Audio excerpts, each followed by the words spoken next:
Durant cette période de confinement, une partie de notre cerveau est fortement stimulée, elle s'appelle l'aire tegmentale ventrale. C'est étonnant parce que dans des expériences, on a constaté que cette zone s'active aussi bien quand on a été privé de contact social pendant une journée que quand on a été totalement privé de nourriture. Autrement dit, le confinement, la privation de contact social est une forme de jeûne, mais c'est pas une jeûne de nourriture, c'est un jeûne social. L'être humain ne pouvait se nourrir dans des situations hostiles pendant la période paléolithique que en chassant en groupe et en coopérant. Donc uniquement les cerveaux dotés d'une envie de coopérer étaient avantagés pour survivre, ce qui explique que ce moteur du désir dans notre aire tegmentale ventrale aujourd'hui s'allume en situation de confinement, elle crie à l'aide, elle demande de la coopération et de la socialisation. Ça signifie que les rapports sociaux sont essentiels à notre survie, et ça depuis très très longtemps, ça s'est gravé dans nos neurones, on en a absolument besoin. Et donc on va mobiliser cette partie de notre cerveau qui crée un désir, ça va créer un désir de tout ce qui nous a aidé à survivre, manger, coopérer aussi évidemment. Et donc si on est privé de contact social, le risque c'est de se rabattre vers de la nourriture ou de la consommation compulsive, addictive de nourriture, c'est un risque en confinement, voire la consommation d'autres substances, voire de drogue.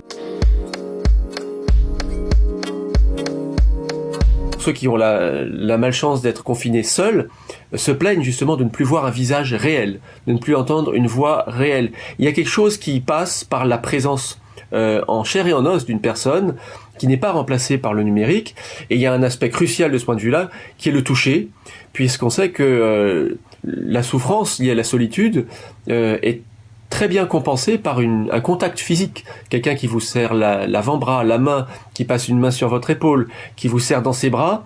Il y a énormément d'expériences qui ont montré que ça fait reculer le sentiment d'angoisse, et même dans certaines expériences, la douleur physique. Des expériences montrent par exemple que si vous êtes soumis à des électrochocs et que vous avez la possibilité de tenir la main d'une personne qui vous est chère, la perception de la douleur diminue.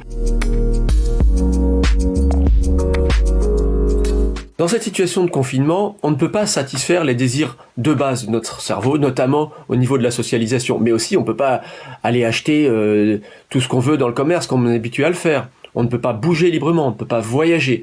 Donc pour ça, il faut quelque part brider ces désirs profonds de notre cerveau. Et pour brider cette activité du désir de base, il faut utiliser une partie plus évoluée de notre cerveau, où siège la volonté, le contrôle de soi, et ça s'appelle le cortex préfrontal. Donc en cette période de confinement, pour se forcer à aller contre nos désirs spontanés, on fait fonctionner à plein régime notre cortex préfrontal, et on est obligé évidemment de consommer beaucoup d'énergie à ce niveau-là. Il y a un risque, à force de lutter par la force de la volonté et du cortex préfrontal contre l'aire tegmentale ventrale, d'avoir des effets rebonds. C'est-à-dire au bout d'un moment que la force de la volonté s'épuise et qu'on craque et que finalement on donne libre cours à ces désirs qui utilisent une molécule qui s'appelle la dopamine, qui nous donne du plaisir, et qu'à ce moment-là, par exemple, on se jette en faisant des orgies de séries télévisées ou en mangeant beaucoup trop de nourriture grasse et salée. Ça, c'est un risque. En revanche, il y a aussi un aspect positif, c'est qu'en faisant fonctionner notre cortex préfrontal régulièrement de cette façon, il se muscle, il se développe, il retrouve une capacité quand même d'autocontrôle qui peut-être a été sous-exploitée dans un monde où on pouvait un peu satisfaire nos désirs librement.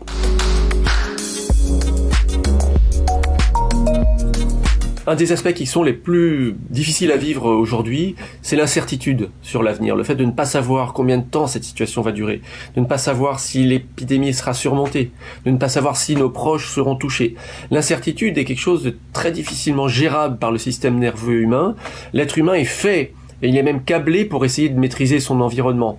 C'est un peu ce qui a fait le drame de notre civilisation, c'est qu'on a tout maîtrisé au point de tout contrôler et d'abîmer la nature, et de trop consommer, et d'arriver à une société qui est très vulnérable aux épidémies par exemple. Nous aimons savoir ce qui va arriver et le contrôler. Et là, nous ne contrôlons plus.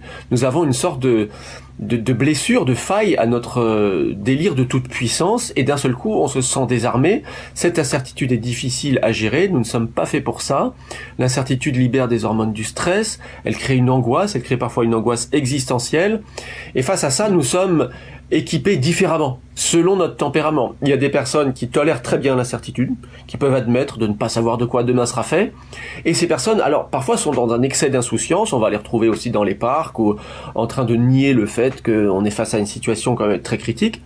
Et puis de l'autre côté, vous avez des personnes qui ne tolèrent aucun niveau d'incertitude, qui veulent tout contrôler. Et ceux-là, sont ceux qui vont se jeter sur les pattes et les papiers toilettes à la première alerte.